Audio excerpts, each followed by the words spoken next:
На База ТВ время новостей. В студии Рустам Зантария. Здравствуйте. Коротко о главном. Ремонт одной линии не решит всех проблем. С 11 до 17 часов 8 ноября высоковольтная линия Ачгуара будет отключена. Вторая партия учебников для школьников 10-11 классов. Минпросвещения Абхазии передаст более 34 тысяч книг по 14 предметам 17 школам Гагарского района. В номинации «Персона» заслуженный артист Республики Абхазия, солист Абхазской государственной филармонии Лука Гаделя награжден премией «Органист года-2022». Начнем с официальной хроники. Президент Аслан Джани провел совещание с членами рабочей группы для осуществления предварительной оценки и выработки рекомендаций по улучшению мобилизационной подготовки в республике. Как сообщает пресс-служба президента, председатель рабочей группы, вице-премьер правительства Сергей Пустовалов проинформировал главу государства о проведенной на сегодняшний день работе. Ремонт одной линии не решит всех проблем. 8 ноября с 11 до 17 часов высоковольтная линия Ачгуара будет отключена в связи с ремонтными работами. А это значит, что большая часть республики в это время останется без света. Специалисты РОП «Черноморэнерго» продолжат ремонтные работы на линии. Наши корреспонденты выясняли, что же все-таки случилось на ВЛ Ачгуара. Репортаж Марианны Котовой. С 2020 года Ачгуара на слуху у всей республики, потому что если в доме гаснет свет, то чаще всего это связано с аварией на этом участке высоковольтных линий. Дело в том, что с 1958 года здесь не меняли кабель, а он уже давно состарился и физически, и морально. Проводник висел АЭС-300 квадрат с сечением, который со временем уже не позволял нам, не давал ту пропускную способность, которую республика на данный момент потребляет. Естественно, с тех времен подвешенный проводник потерял уже свои свойства, то есть были с ним проблемы, горелости и так далее. То есть необходимо было его заменить. Еще в начале 2021 года было принято решение реконструировать ВЛ Ачгуара. Минэкономики планировало найти средства и технические возможности уложиться с ремонтом за весну 2021 года. Нам сейчас предстоит принять грамотное решение, потому что такого удобного случая с технической точки зрения, возможно, может не быть в ближайшее время. И нам надо уместиться в те сроки временные, которые мы для себя ставим. Это январь, май. Соответственно, вот в этот период нам надо организоваться по источникам финансирования, по техническим вопросам, которые будут ложиться в основу проектно-сметной документации и в плане графики при выполнении работ, для того, чтобы к 1 мая все мероприятия здесь были завершены. Но этими планами Минэкономики, как в поговорке, только рассмешила Бога. Составление сметы, покупка материалов, выбор подрядчика затянулись. И хотя все материалы были доставлены на склады Черноморэнерго в августе прошлого года, договориться о перетоке на время ремонтных работ с российской стороной удалось только на октябрь 2022 года. Прошлой зимой, да, были, но и в это же время Ачгуара все равно была подключена. Да, была подключена, потому что схема такая была. Часть оттуда, часть оттуда. И этим летом мы все время переток. Мы с 1 июня, у нас были планы производства работ, все. С 1 июня, там, 21, материалы не пошли. Сейчас, в 22 году, с 1 июня, потому что май, еще холодно, с 1 июня, с 1 июля, с 1. И в России дефицит был, на юге России. С курортным сезоном, в общем, дефицит мощности был. Поэтому не могли организовать переток. Сейчас на эти 1,5 месяца, чтобы успеть, поэтому привлекли подрядчиков, чтобы вместе с ними за этот срок успеть заменить провод. Как говорят специалисты Черноморэнерго, российская сторона по договору обеспечила Абхазию перетоком на 1,5 месяца. С начала октября до середины ноября. ВЛ Ачгуара отключили и приступили к реконструкции. Ремонт шел своим чередом с поправкой на погоду. И до 30 октября было заменено 20 километров провода из 30. Но в этот день российская сторона сообщила абхазским энергетикам, что в связи с дефицитом электричества вынуждена отключить нашу республику от перетока. По объективным причинам объяснили. Вот в России, может, объективные причины сложились такие, что у них нет мощности или что-то. И, в общем, переток должен быть прерван 1 числа. Раз он прерывается, значит, мы срочно должны были собрать схему на этих участках, которые мы смонтировали провод. То есть шлейфа нужно было соединять. Это тоже большой объем работы. В общем, людей мы с монтажа провода убрали, и все приступили к сборке схемы, то есть соединению шлейфов, чтобы мы успели до 1 числа. И 1 числа ночью включили под нагрузку линию. В экстренном режиме энергетики подключили Велочгуара к передающей подстанции. И, проработав и сутки, она перешла в аварийный режим. Провисли провода. А провисли они потому, что таковы их технические характеристики. Провод меньшего сечения с большей проводимостью, но при этом повышенной тягучестью. Под напряжением он нагрелся и провис аж до самых макушек орешника и других сельхозобъектов. А как следствие касания, аварийное срабатывание защиты и отключение. Получается, температурный параметр его до 150 градусов. Мы проводили вчера замеры на этом проводнике при нагрузке в амперах около 600 ампер, да, при нагрузке 600 ампер. Температура его показала 50 градусов, от 50 до 60 градусов Цельсия. Диапазон его температурный. И в этом случае, то есть, его тягучесть, может, превышает предыдущий проводник, но сам проводник весьма хороший. То есть другого проводника мы на эти опоры повесить просто физически не смогли бы. Производитель провода – компания «Северсталь Канаты». По словам энергетиков, это кабель нового поколения, который позволяет проводить больше энергии без увеличения объема проводящего материала. Он не бракованный, он соответствует необходимым техническим характеристикам, но при этом требует внимательной работы с ним. Во всем мире, и в Европе, и в Америке дефицит пропускной способности. И поэтому эти научные учреждения разрабатывают новые провода. Это из той серии. То есть мы потом подобрали провод. То есть вес его меньше, он АСВТ, алюминий, сталь высокотемпературная. Достигается там сплав не чистый алюминий, а небольшое количество циркония. За счет этого достигается, что он становится высокотемпературный. Вес меньше за счет обжатия.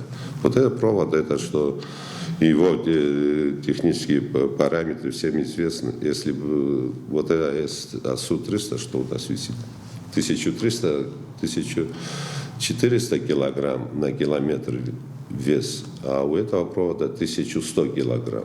То есть на 300 килограмм меньше. И длительно допустимый ток там 690 ампер, здесь 1000 ампер.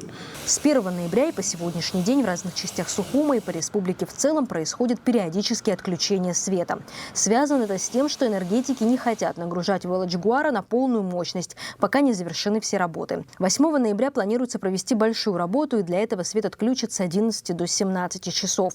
И далее для завершения работ абхазская сторона запросила переток, так как, не отключив полностью линию на долгий срок, продуктивную работу вести на ней невозможно. Отключение, такой график ввели временный. Вот час отключаем, 4 часа имеют.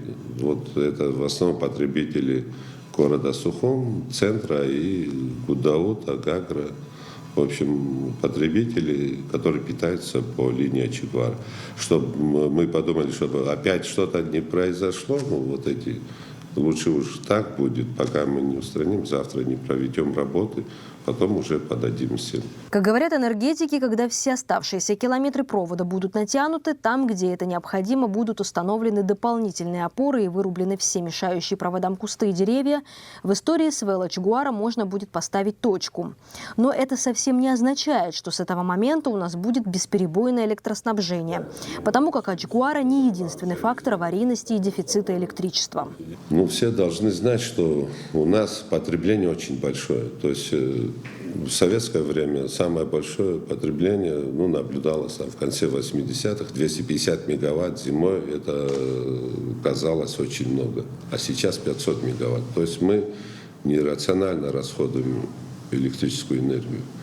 А она, как все поняли, это очень дорогая продукция. Чтобы ее доставить каждому ПД, огромные объемы работ нужно выполнить. Сейчас вот с Ачигварой, что люди видят, но они не представляют, насколько это сложно, насколько это дорого.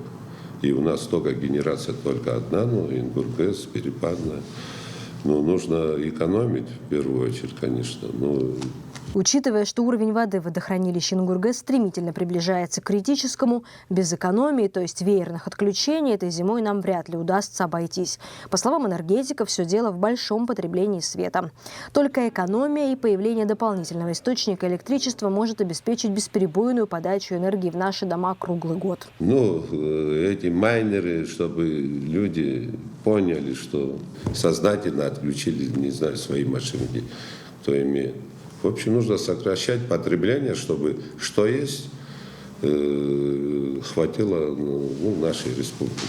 Кризис в энергетической отрасли Абхазии системный и многофакторный. Ремонт одной линии не решит всех проблем. Поэтому надеяться, что свет у нас будет всегда и хорошего качества, не приходится.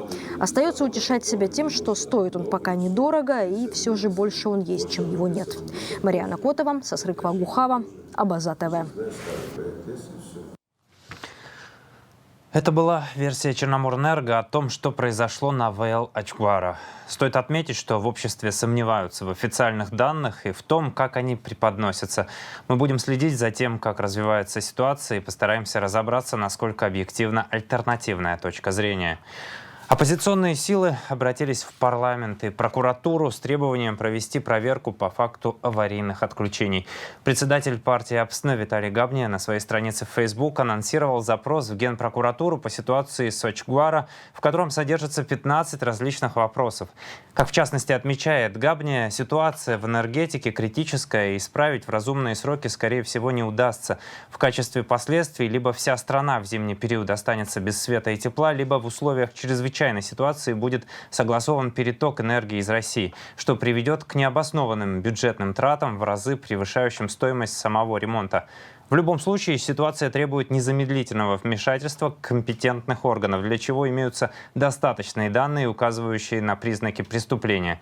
В этой связи партия АПСН анонсирует запрос в Генеральную прокуратуру. С полным текстом можно ознакомиться на официальной странице председателя партии АПСН.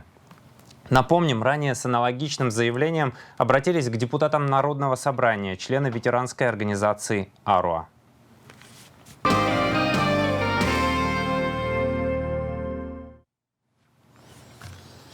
Сотрудники Государственной службы охраны провели учения для резервистов из Сухума и Гудауты. За ходом учений наблюдал начальник ГСО полковник Дмитрий Дбар. Совершенствовали свои навыки в обращении с оружием резервисты на полигоне в селе Нижняя Шера. После подробного теоретического инструктажа они отработали практическую часть.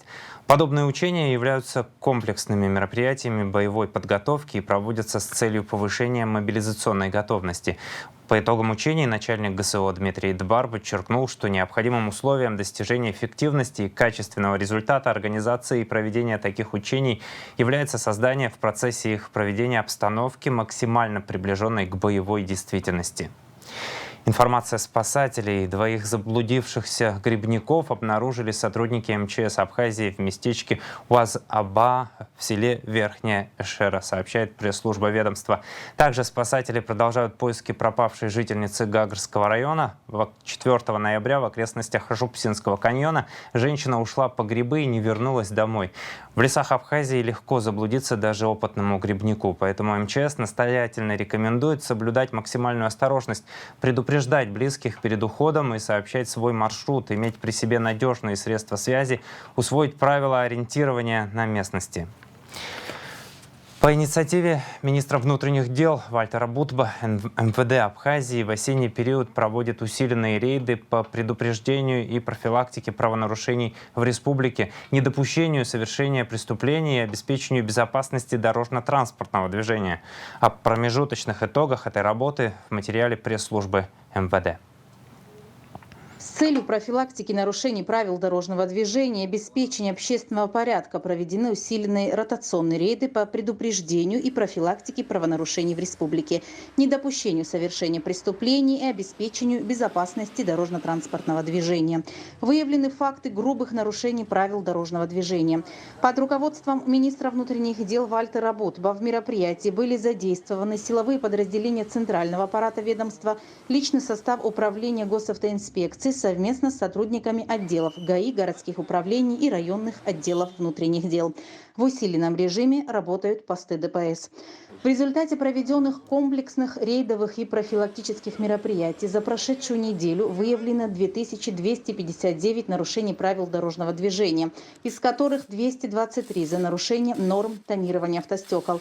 170 водителей привлечены к административной ответственности за управление автотранспортным средством в нетрезвом состоянии. На служебной стоянке поставлено 6 автомобилей нарушителей. Личный состав подразделений нацелен на профилактику ДТП, снижение тяжести их последствий, активное участие в проводимых оперативно-профилактических мероприятиях. Детальная информация о результатах рейдовых и профилактических мероприятий ежесуточно публикуется на официальном сайте МВД Абхазии.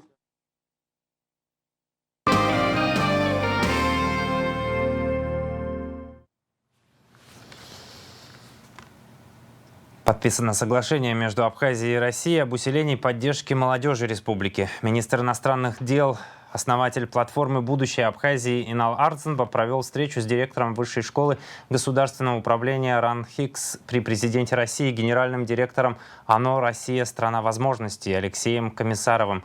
В ходе встречи было подписано соглашение о сотрудничестве между платформой «Будущее Абхазии» и организацией «Россия. Страна возможностей».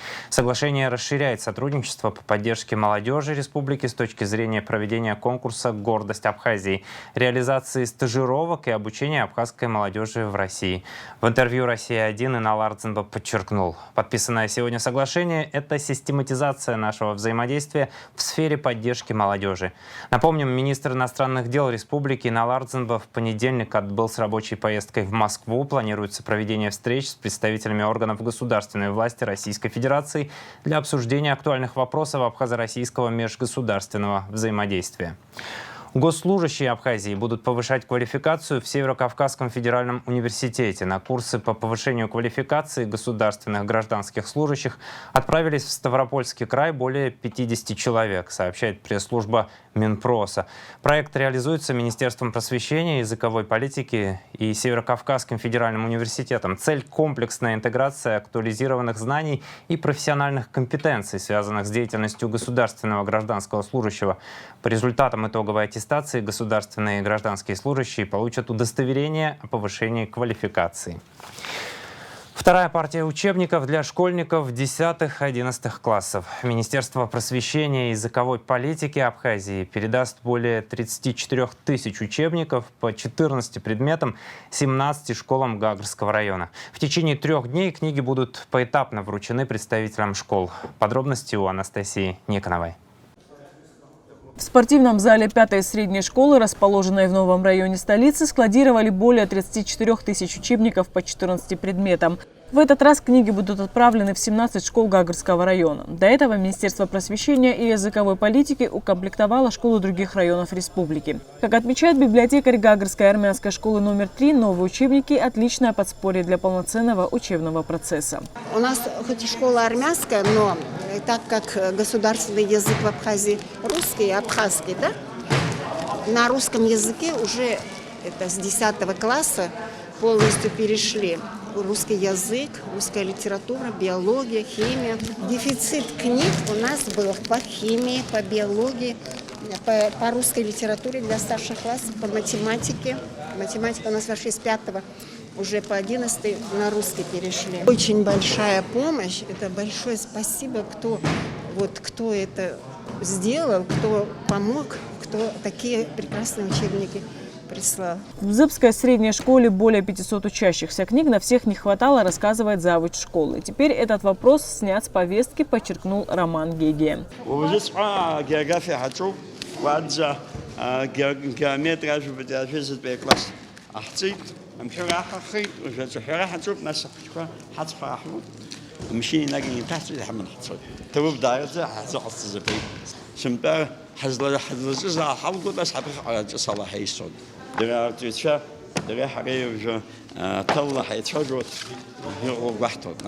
Дефицит учебников был и в Зыбской средней школе номер 3, отметила учитель русского языка и литературы Карина Хамалян.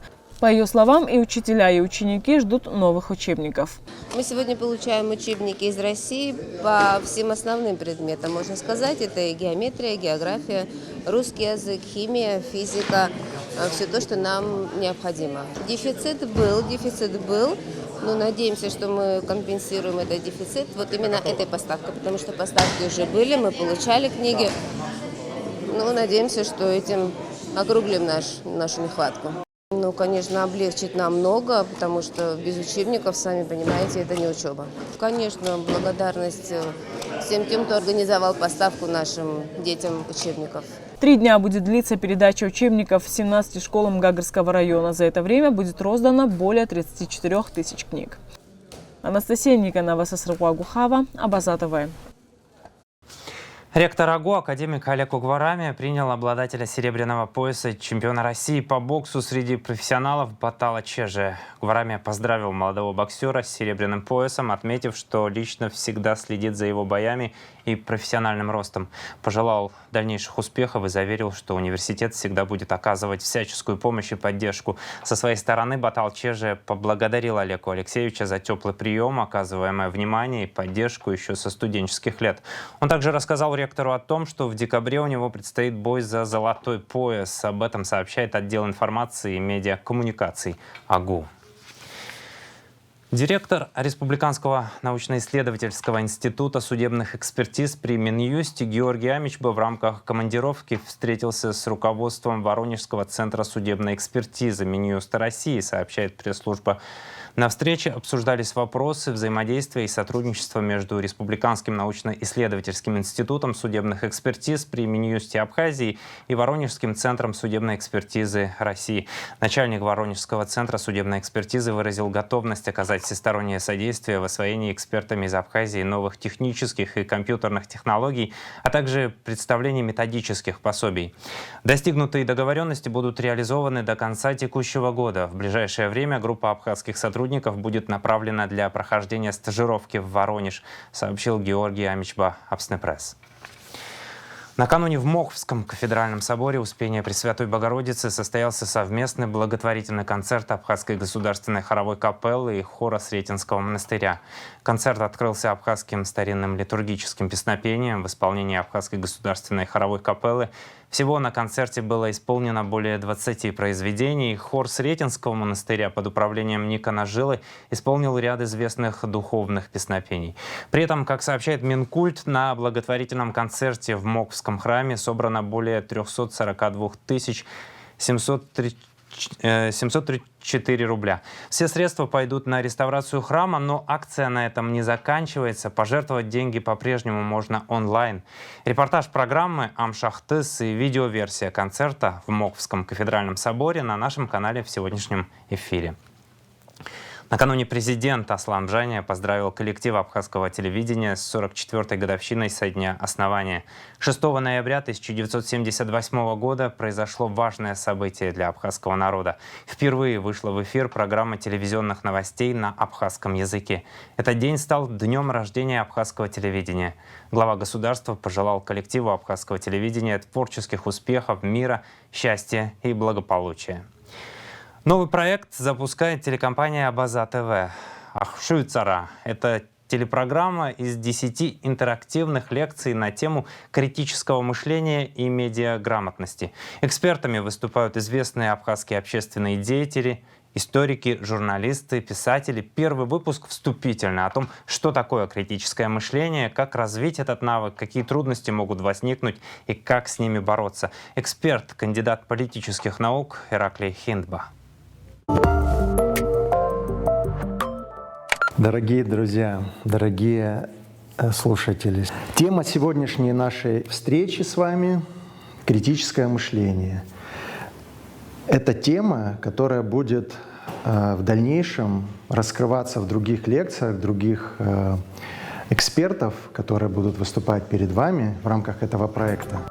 А сегодня мы с вами должны задать некую теоретическую рамку этого понятия. Что такое критическое мышление? Почему оно необходимо современному человеку или человеку, который стремится быть успешным, активным, сознательным гражданином, частью гражданского общества в широком смысле?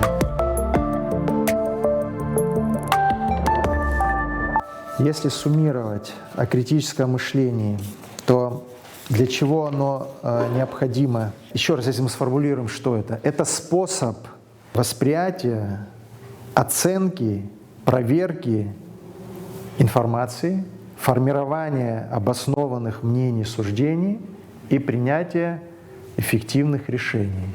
Все это возможно в результате сознательных интеллектуальных усилий, которые мы должны в повседневной жизни уметь применять.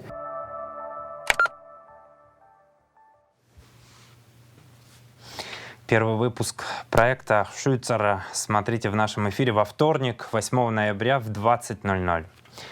Проект «Кавказский фронт» представлен на круглом столе в Московском доме национальностей. Исполнительный директор культурного фонда «Платформа» Дмитрий Статейнов представил историко-военно-патриотический проект «Кавказский фронт», посвященный 80-летию победы в битве за Кавказ на круглом столе «Наследники российской воинской славы», который прошел в Московском доме национальностей в рамках историко-патриотического проекта.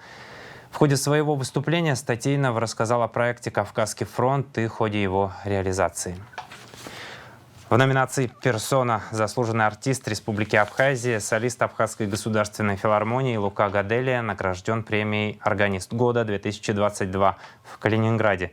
Торжественная церемония и хит-парад органистов прошли в историческом кафедральном соборе на острове Иммануила Канта, где установлен самый большой в России органный комплекс. Луку Гаделия называют культурным брендом Абхазии. По телефону с заслуженным артистом пообщалась Элеонора Гилаян. Награждение лауреатов премии «Органист года» проходит уже третий раз. Городом события Калининград выбран не случайно. Органная столица России. Именно там находится самый большой орган страны и проходит крупнейший международный конкурс органистов имени Таривердиева. Торжественная церемония прошла в историческом кафедральном соборе на острове Иммануила Канта. Как рассказал заслуженный артист Абхазии Лука Гаделия, заявку на конкурс заполняли учреждения, в которых работают органисты. В моем случае это Сухумская филармония, заполняет анкету-заявку, указывая там все достижения солиста в течение года. И уже, так сказать, жюри, сравнивая эти, так сказать, достижения, насколько они значимы, какие, так сказать, залы были задействованы. Они уже, так сказать, распределяют эти номинации в разных категориях. Органистов года традиционно определили в 4 номинациях. Дебют года за вклад в профессию, за самую оригинальную и концептуальную программу, персона года. Лука Гаделия одержал победу в номинации «Персона». Нужно было в течение года играть различные фестивали, именно фестивали, да, которые получили резонанс в СМИ и, так сказать, отклик у публики. У меня были подобные фестивали в течение прошлого сезона. Это и Пермский краевой филармонии, в Пермской краевой филармонии фестиваль. Это и абонементные концерты в Малом зале Московской консерватории. И в Волгоградской филармонии я играл тоже концерты и рок-программы, и программы, посвященные композиторам отдельным. То есть достаточно много всяких ярких событий было в прошлом сезоне, поэтому меня номинировали именно на эту премию. Но о том, что меня номинируют именно на эту премию, на премию «Персона», я узнал, естественно, в момент вручения. Вот. И, мне было, естественно, очень приятно, что меня, во-первых, отобрали и вручили данную премию. Премия включает в себя очень симпатичную статуэтку и диплом, но помимо этого в качестве специального приза, да, к этой премии предоставляется концерт. В моем случае это оказался концерт в Большом зале Московской консерватории, который пройдет 17 января 2023 года. То есть зал, конечно, очень ответственный и серьезный, и один из, наверное, лучших акустических залов страны. Мало того, там установлен исторический орган Кавайеколя. Это последняя работа знаменитого французского органостроителя. Вот. Орган сложный, потому что он полностью, так сказать, в историческом облике остался, да. И, конечно, к нему нужно найти подход, но я надеюсь, будут репетиции, и я с этим справлюсь. Конечно, это очень ответственно. Как отмечает заслуженный артист Абхазии Лука Гаделя, участие во многих престижных конкурсах им прекращено в силу возрастного ценза. Органисту уже 37, а верхний конкурсный порог зачастую 35 лет. С фестивальными площадками другая история. Конечно, я мечтаю играть в различных фестивалях, и таких фестивалей немало. Во многих я уже тоже принимал участие, но хочется, конечно, чтобы эта традиция была продолжена, чтобы хотя бы там раз в сезон или раз в 2 сезона была возможность приезжать в какие-то филармонические знаковые площадки и представлять свою программу. Лука Гаделя отмечает, что ему важно и ценно признание в номинации, и также реакция на родине и за ее пределами. Все эти дни органиста поздравляют с заслуженной наградой. И наша редакция присоединяется к многочисленным теплым словам в адрес музыканта. Элеонора Гилаян, Абаза ТВ. Выступление Луки Гаделя на церемонии награждения «Органист года 2022» в номинации «Персона» в Калининграде смотрите после выпуска новостей. Русдрам в Питере. 8 ноября Государственный русский театр драмы имени Искандера покажет спектакль «Маркес. Сны одиночества» в Санкт-Петербурге в рамках 5-го фестиваля «Школа-студия. Мастерская» на сцене Каменноостровского театра. В нынешнем году фестиваль, который проводит Санкт-Петербургский театр «Мастерская», собирает лучшие спектакли режиссеров-выпускников мастерской выдающегося российского режиссера Григория Козлова. Режиссер-постановщик спектакля «Маркес. Сны одиночества» Мария Романова. Ну а столичный водоканал сообщает, что в связи с отключением электроэнергии завтра, 8 ноября, с 11 до 19:00 будет прекращена подача воды во всех районах города Сухум, за исключением турбазы. Спорт. 8 ноября на Сухумском стадионе «Динамо» состоится финал Кубка Абхазии 2022 года. Сухумский «Нарт» сразится с чемпионом Абхазии футбольным клубом «Рица» из Гудауты. Начало матча в 17:00. Футболисты студенческой команды Абхазского государственного университета 5 ноября сыграли в ничью с командой Сочи в матче второго круга 21-го тура чемпионата города. Матч завершился со счетом 4-4, 3 гола на счету Марата Агрба. Один раз отличился Аслан Багателя. Лучшим игроком матча признан Марат Агрба.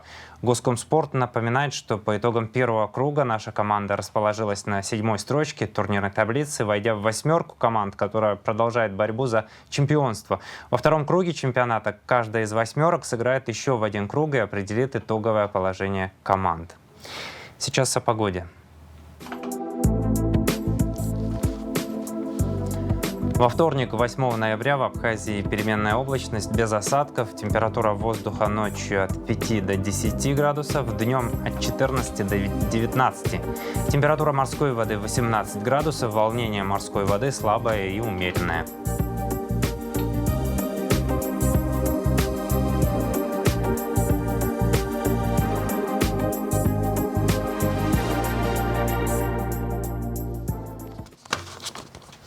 На этом пока все. Следите за развитием событий вместе с нами. До новых встреч в эфире.